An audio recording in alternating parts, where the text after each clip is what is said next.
Good morning. Welcome to First Unitarian Universalist Church of Austin. We are a spiritual community dedicated to the free search for truth, meaning, and beauty. My name is Chris Jimmerson. I am Minister for Program Development here at the church, and I have with me Mary Jane Ford, who is our wonderful lay leader this morning. We welcome each of you here. You may have noticed as you came in, there is some fencing and some drainage blockage up around our church campus now, and that is because our renovations and expansion construction is beginning. Really, we mean it this time.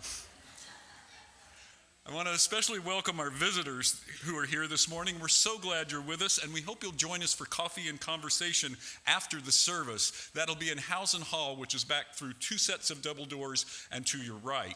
As you go through the foyer there, on the left is our visitors table. Those nice folks can let you know more about the church and Unitarian Universalism.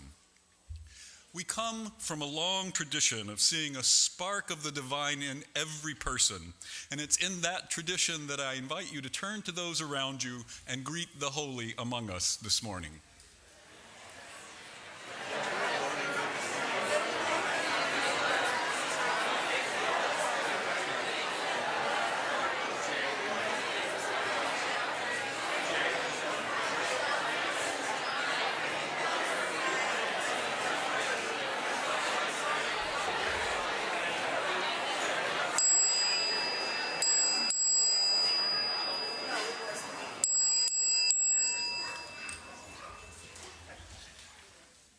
It's also our tradition in Unitarian Universalist churches to start our services by lighting a chalice, which is a symbol of our faith.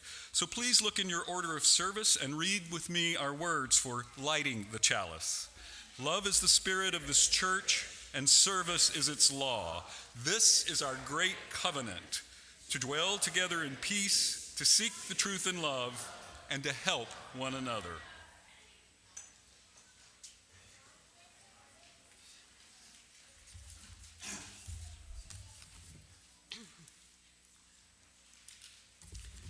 The call to worship is by Reverend Dr. Martin Luther King, Jr. Human progress is neither automatic nor inevitable. Even a superficial look at history reveals that no social advance rolls in on the wheels of inevitability.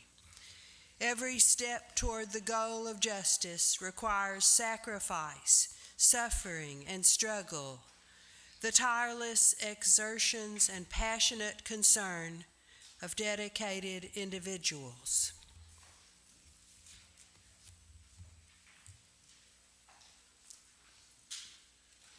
Now please rise in body or spirit as we sing together hymn number 121, We'll Build a Land.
Unitarian Universalists are a diverse lot.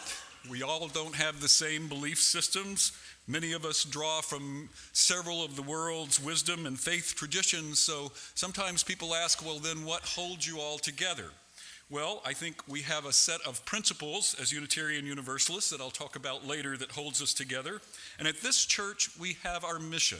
It's our common purpose. We put it on our wall and we say it together every Sunday. We gather in community to nourish souls, transform lives, and do justice. And one of the ways that we do that is that each month we take up a monthly special offering, and that gets divided up at the end of the year among several nonprofits that fit with our mission that this congregation votes to receive those funds. So here to tell you about one of them today is Wendy Erisman.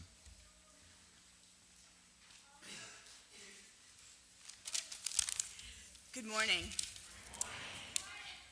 As Chris said, I'm Wendy Erisman. I am the chair of social action here at First UU, and I'm also a member of the board of directors of the Texas UU Justice Ministry, which is our monthly special offering organization for this month. So last year's been a tough year for many of us. I think that we have seen actions at the federal, state, and even local level of government that really don't resonate very well with our UU values. We've seen policies that deny the inherent worth and dignity of whole groups of people, immigrants, people of color, LGBT and trans folk, women, and we've also seen policies that are really far from a vision of justice, equity, and compassion in human relations that we as UUs are looking for. I do see hope, though, when I look back over the last year, and one of the things that I find most hopeful is the extent to which there's been a lot of political activism in response to those policies. People standing up and saying, I really don't agree with this. A large contingent from this congregation, just a little bit over a year ago, participated in the Women's March at the state capitol. We have groups like Indivisible that are teaching people how to be effective activists, how to reach out to their legislators and their congresspeople and make a statement about public policy. We even have the Resist bot that allows you to write up messages and fax them to your congresspeople on your phone, which I think is really great. So where does the Texas UU Justice Ministry, or TexUJM, fit into all of this? I see two important things that the Justice Ministry does that can really help us. One is to be a voice for UUs at the state capitol. The executive director, Reverend Chuck Freeman, was really down at the legislature all through the last session. He spoke so many times in committee hearings that the committee chairs started to recognize him and call him by name. He was arrested as part of a sit-in at the governor's office in protest of the anti-sanctuary city bill. And it's really great to have that kind of full-time presence at the legislature, because all of us, I think, would like to get down there more often, but we have jobs and family obligations, and sometimes it's not possible to be there, and it's really good to have that voice. A second area that TexUJM does important things, I think, is to offer opportunities for activism to UUs outside of Austin. We live here in Austin. We have a supportive legislative delegation. We have access to them. We can go down to the Capitol pretty easily. But that's not necessarily true for folks around Texas, especially in some of the rural areas. And I think it's really important that the legislators from those areas hear from their constituents who are UUs and who are people of faith and may not agree with some of the positions that those legislators have taken. So last year during the session, TexUJM sponsored a lobby day. We had about 250 people from around the state who came and talked to their legislators, including busloads of folks from the Houston and Dallas areas. We're hoping to do some legislative trainings to help people throughout the state know how they can reach out to their legislators and speak as UUs about political issues. And TexUJM has received a grant from the Unitarian Universalist Service Committee to spread the word and to provide help to other cities in developing sanctuary networks like the Austin Sanctuary Network, and to really try and reach out more to immigrants and offer them sanctuary if possible throughout the state. We want to keep up this work as we move into an election year. We want to keep it up as we move then into another legislative session. We do need your support for that, and we hope that you'll give generously. Thank you.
young and young at heart, up for the story for all ages.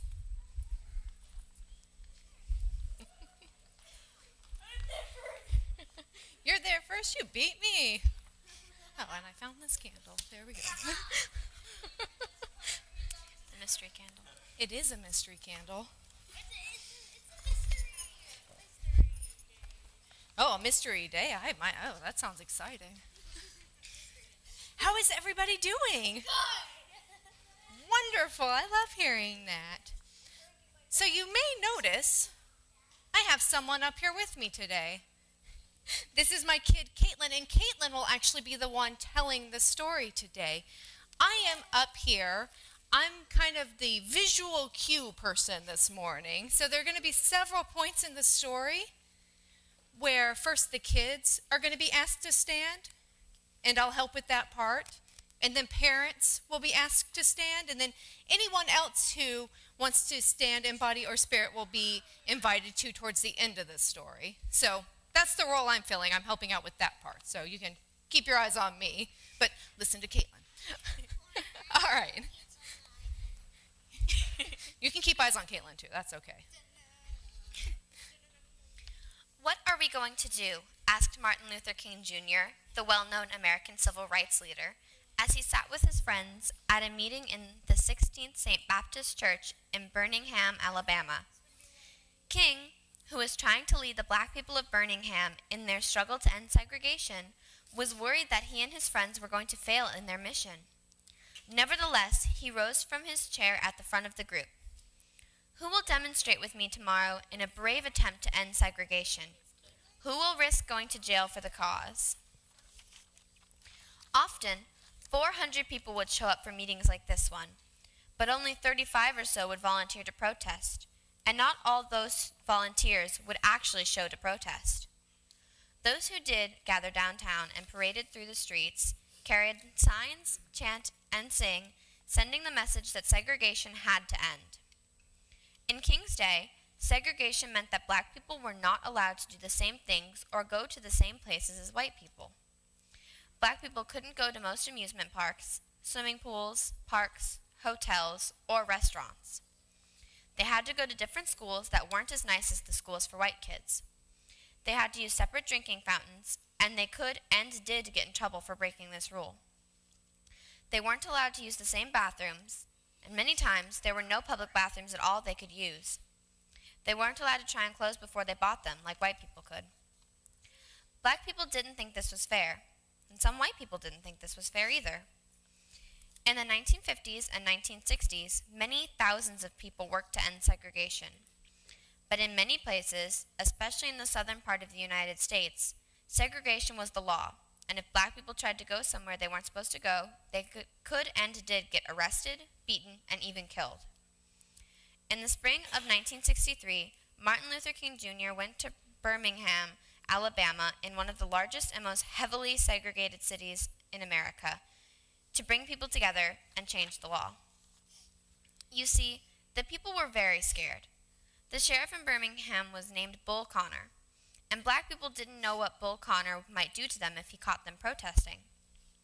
Martin Luther King had already been in jail once, and the others were afraid to follow him.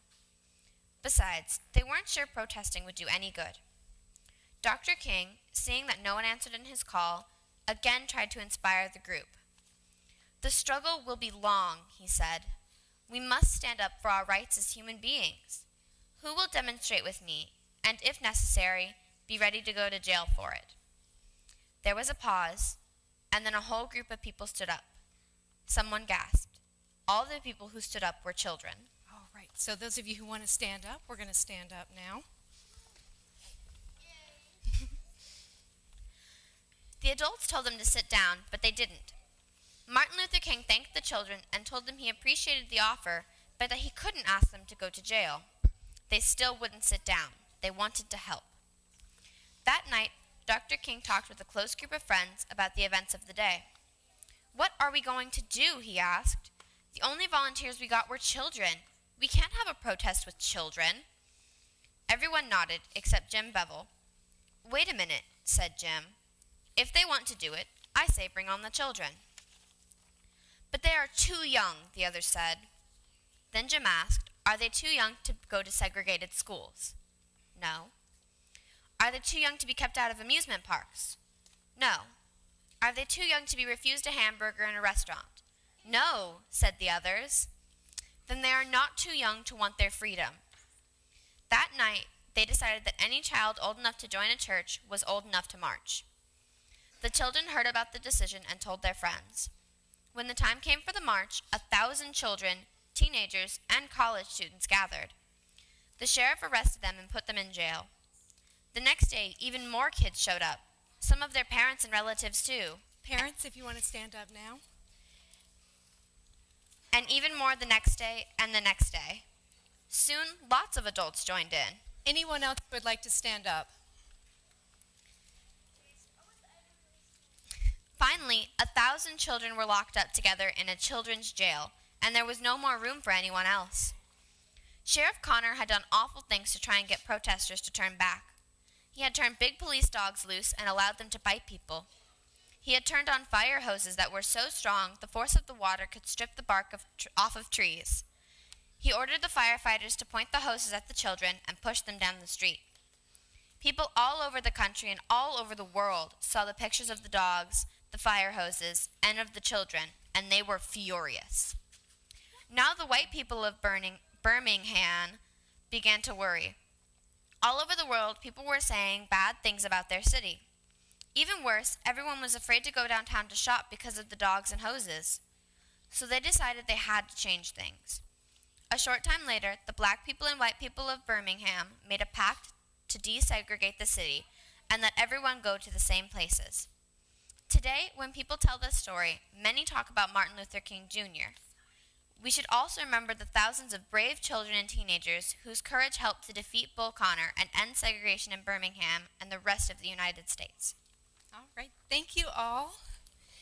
And all of the classes are meeting today, so let's go to class.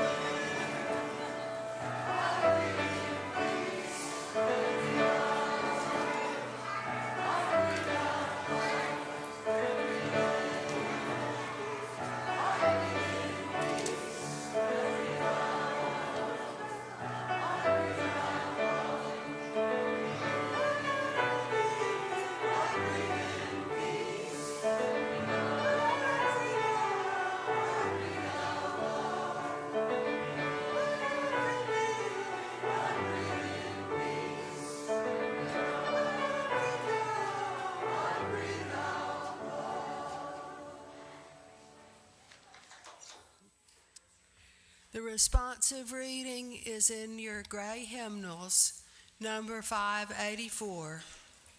It's by the Reverend Dr. Martin Luther King Jr. It's called A Network of Mutuality.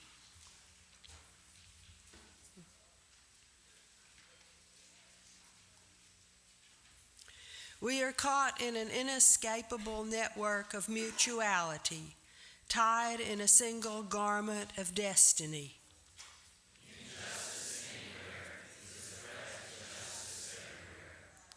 There are some things in our social system to which all of us ought to be maladjusted.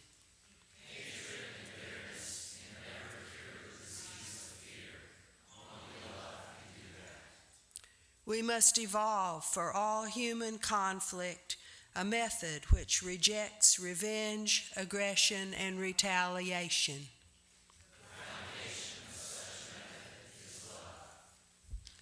Before it is too late, we must narrow the gaping chasm between our proclamations of peace and our lowly deeds which precipitate and perpetuate war.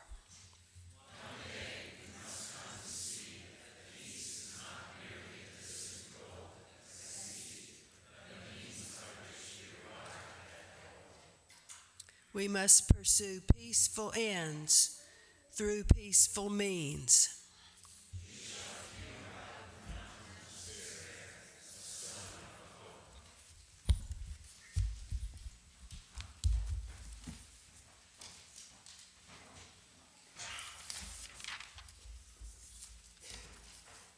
This is the time in our service when we breathe together.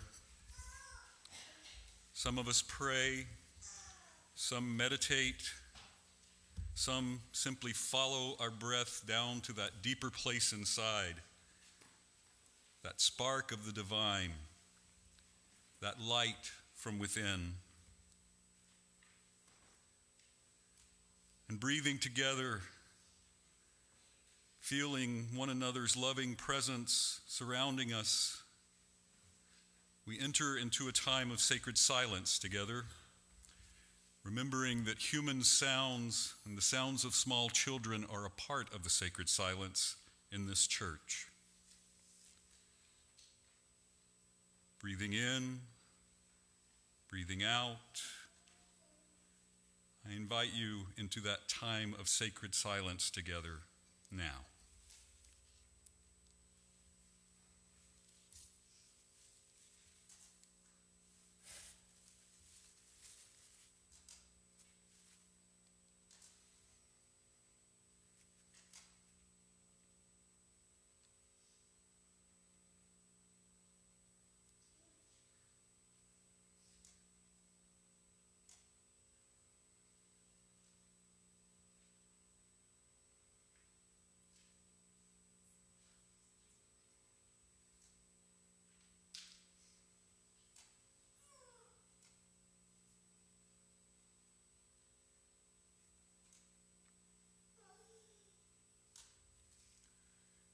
In a moment when the music starts, I invite you to light candles in our window, candles of sorrow, joy, remembrance, hope, and when the music comes to an end, to continue the meditative silence.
I'd like to begin the sermon this morning with another passage from Reverend Dr. Martin Luther King, Jr.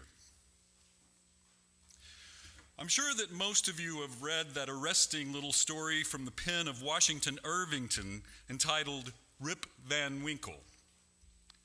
The one thing we usually remember about the story is that Rip Van Winkle slept for 20 years. But there is another point in that little story that is almost completely overlooked. It was the sign in the end from which Rip went up in the mountain for his long sleep. When Rip Van Winkle went up into the mountain, the sign had a picture of King George III of England. When he came down 20 years later, the sign had a picture of George Washington, the first president of the United States. When Rip Van Winkle looked up at the picture of George Washington and looking at the picture, he was amazed. He was completely lost. He knew not who he was. And this reveals to us that the most striking thing about the story of Rip Van Winkle is not merely that Rip slept 20 years, but that he slept through a revolution. While he was peacefully snoring up in the mountain, a revolution was taking place that at points would change the course of history. And Rip knew nothing about it. He was asleep. Yes, he slept through a revolution.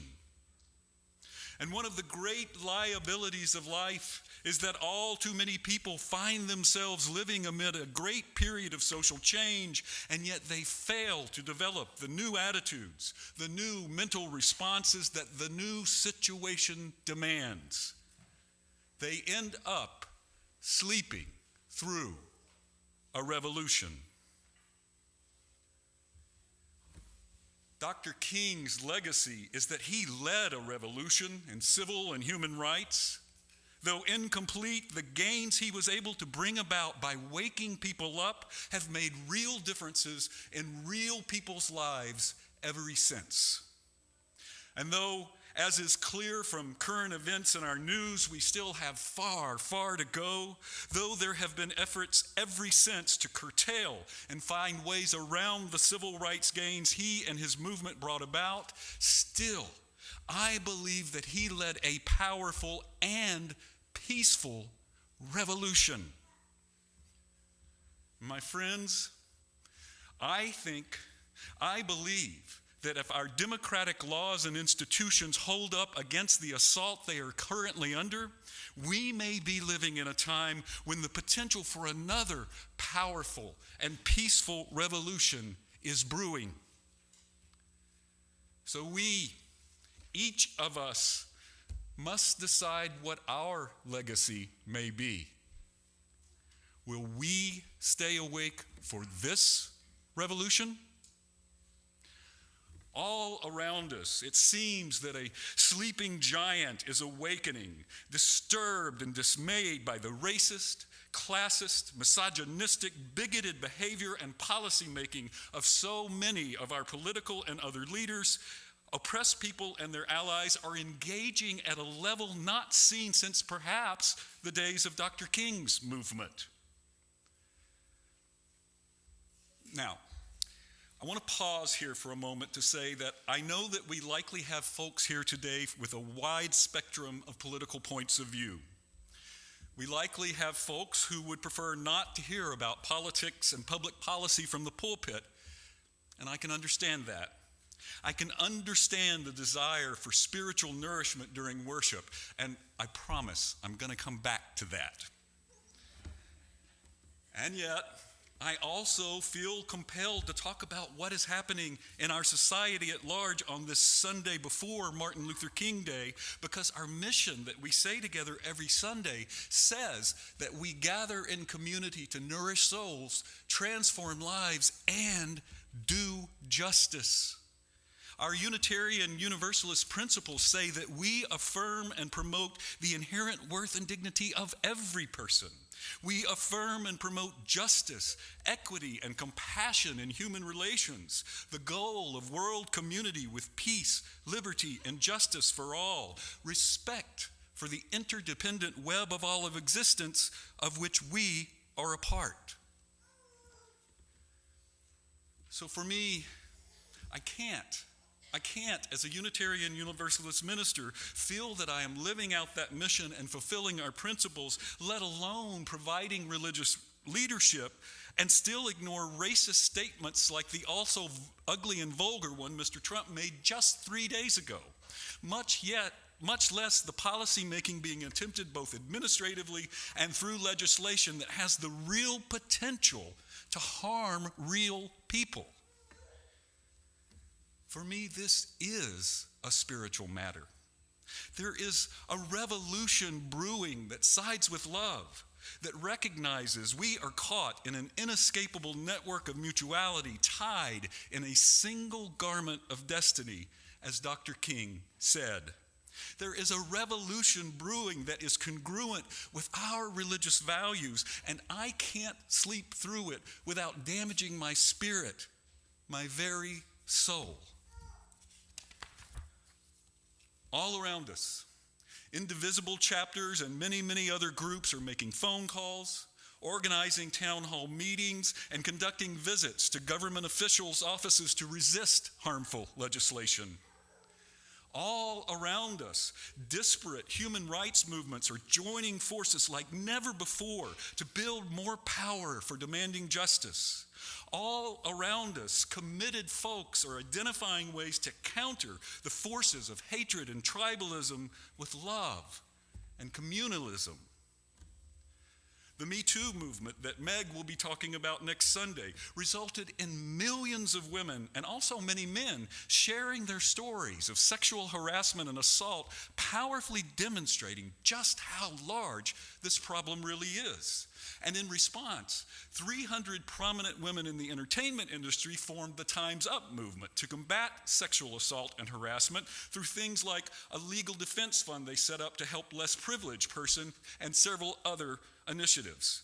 The women wearing black you may have noticed at the Golden Globe Awards did so at the request of Time's Up leadership to raise awareness about these issues. In special elections in Virginia, Alabama, and elsewhere, people of color, especially African Americans, younger people, and women, particularly single women, voted in huge numbers for candidates that ran against the forces of oppression. In Virginia, such candidates swept all of the statewide offices. Also in Virginia, an openly transgendered female defeated an anti-LGBTQ incumbent to become the first openly transgendered person to be elected to a state legislature in the entire country. Virginians also elected their first 2 Latina women to their state house, as well as the first Asian American woman and the first openly lesbian woman. In the Alabama special Senate race, Doug Jones defeated Roy Moore. Moore is an anti-LGBTQ bigot who also made racist statements and stood accused of inappropriate sexual behavior with several women, some who had been underage at the time. Doug Jones is a former federal prosecutor who put away the Ku Klux Klan perpetrators of the 1963 Birmingham church bombing that killed 4 African American girls.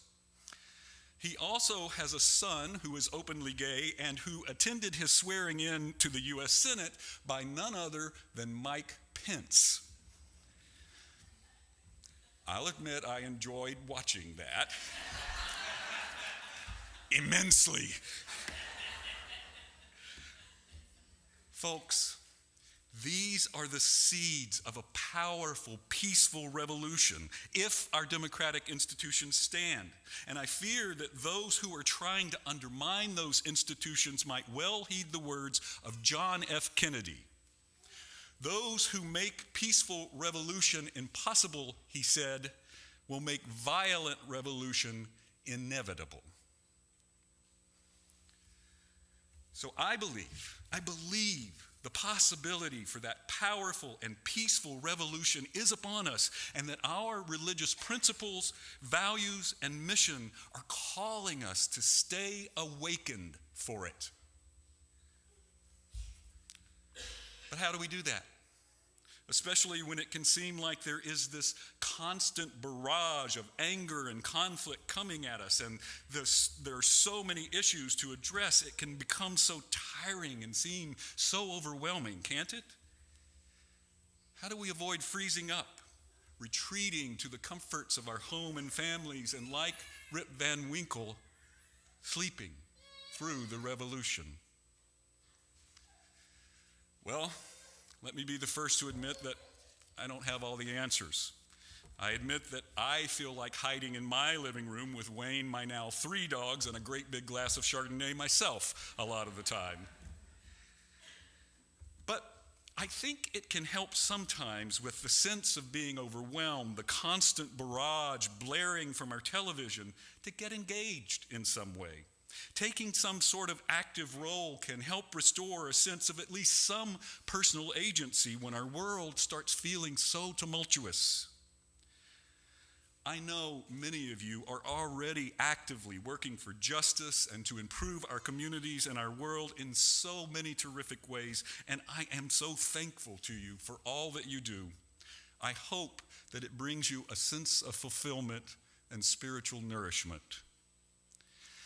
And if you're not as engaged as you might like, know that you don't have to become an out-front, outspoken social justice or political activist to be a part of revolutionizing our society for the better. There are great organizations with which to volunteer. You can help register people to vote. You can make a difference by just showing up at events like the Martin Luther King Day celebration tomorrow or the Women's March next Saturday. And there's all kinds of ways to get involved with some of our social action and community support activities here at the church. Just stop by the social action table after a service one Sunday and talk to the nice folks there to find out more, including about our people of color and our white allies groups. And you can also support or get involved with any number of our national Unitarian Universalist groups, such as Love Resists, which works to resist criminalization of people of color, migrants, Muslims, LGBTQ persons, and other targeted communities. And that's just one example of the many opportunities you can find out about by going to www.uua.org. Okay. Public service announcement over now. Once we each have found our way to get engaged, I think that the other thing we have to do to stay awake is to take care of ourselves, spiritually, emotionally, and physically. Some of you have heard me talk about this before, but it bears repeating in times like this.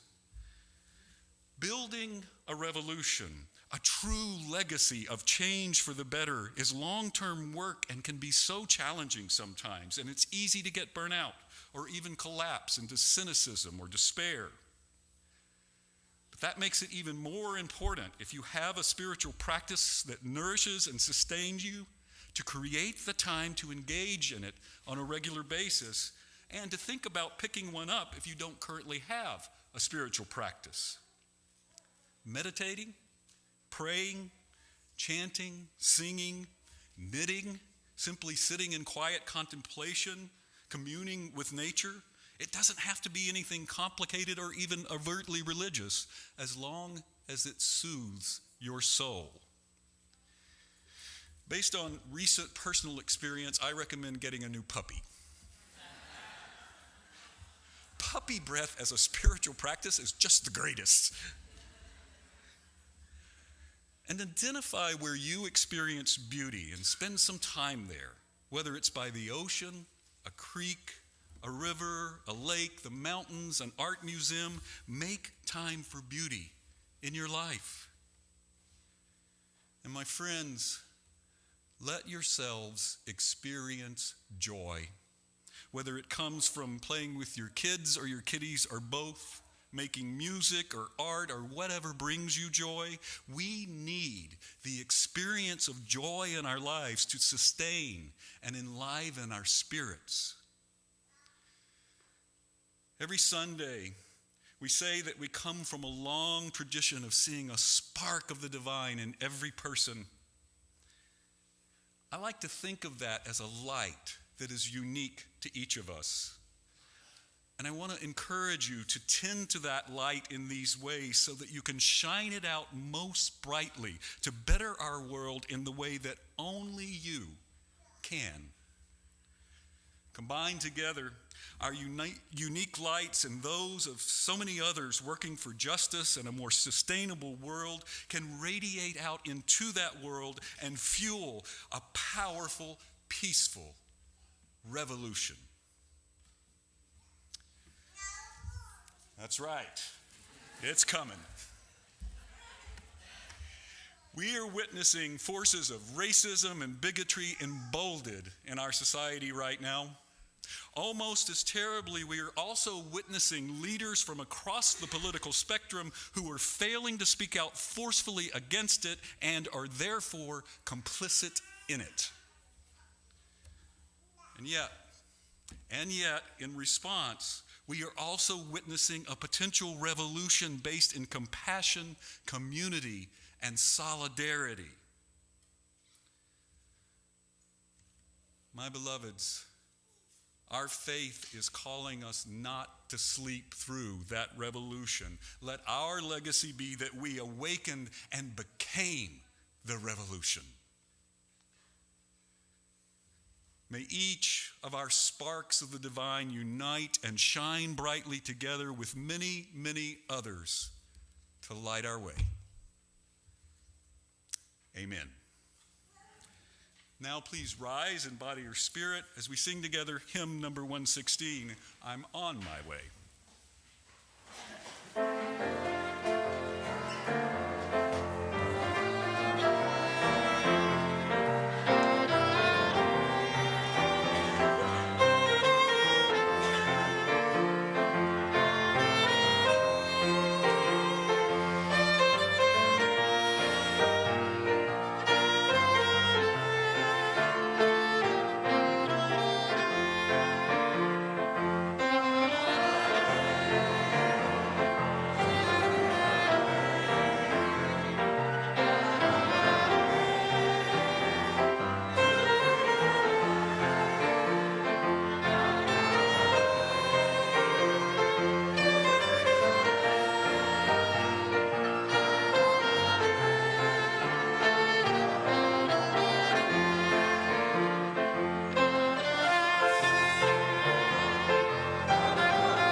Let there now be an offering to support the mission and ministries of this church.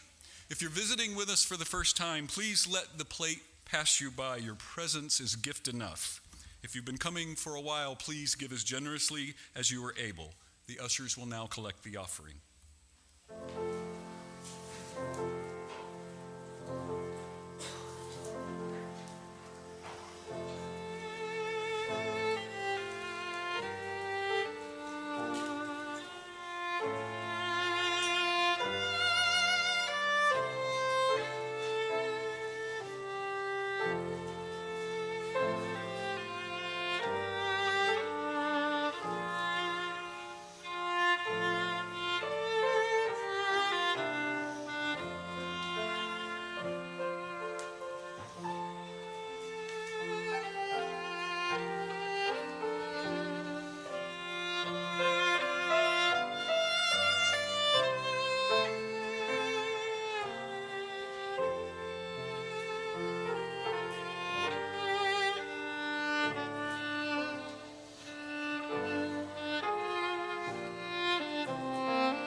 All blessings on your gifts, all blessings on you, their givers, and all blessings on these two for that music today.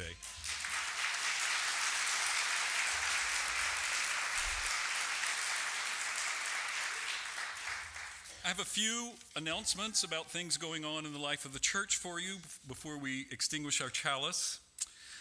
We are having a sanctuary garden plant sale today in preparation for the sanctuary expansion. As Meg mentioned in our November newsletter, we're saying goodbye to the beautiful plants that have been in our sanctuary garden for the last several years.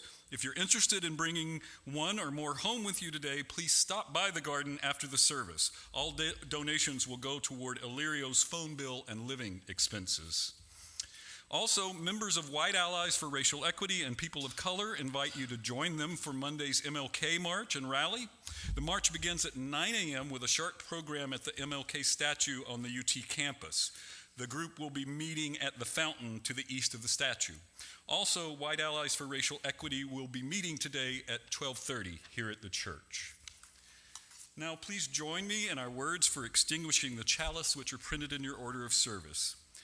We extinguish this flame, but not the light of truth, the warmth of community, or the fire of commitment. These we hold in our hearts until we are together again.